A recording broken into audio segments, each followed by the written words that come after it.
পাপী হৃদয় নিয়ে তুমি আল্লাহর পথে দাওয়াত ও জিহাদ করতে পারবে না। কদ আফলাহা মান যাক্কাহা ওয়া কদ খাবা মান দাসসাহা। যে পবিত্র হয়েছে সে সফল, আর সে ধ্বংস হলো যার ভিতরটা কলুষিত হয়ে গেছে। তোমার ভিতরটা কলুষিত হয়ে গেছে, তোমার ভিতরে কোনো রকম চেতনাই নাই আল্লাহর পথে দাওয়াতের এবং জিহাদের, এটা ধ্বংস করে ফেলা হয়েছে। কারণ পাপ করতে করতে করতে করতে তোমার ভিতরে কালিমা লেপন হয়ে গেছে। কারণ তুমি দিনে একটা বারো আল্লাহকে বলো না আস্তাগফিরুল্লাহ ওয়া আতুবু ইলাইহি। খেয়াল করে দেখবা, কোরআন তেলাওয়াত শুনে তোমার চোখ দিয়ে কখনো পানি পড়ে না। কখনো কি খেয়াল করেছো যে কোরআন তেলাওয়াত তোমার সামনে দিনরাত করা হচ্ছে, তোমার চোখ দিয়ে এক ফোঁটা পানি বের হচ্ছে না? কেন বের হচ্ছে না? কারণ তোমার ভিতরে সেই।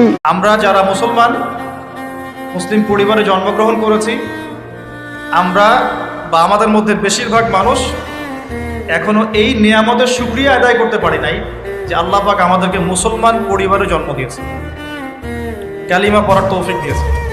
যে ব্যক্তি ঘুমানোর সময় আয়াতুল কুরসি পড়ে, সারা রাত আল্লাহর পক্ষ থেকে একজন ফেরেশতা তাকে পাহারা দিবে।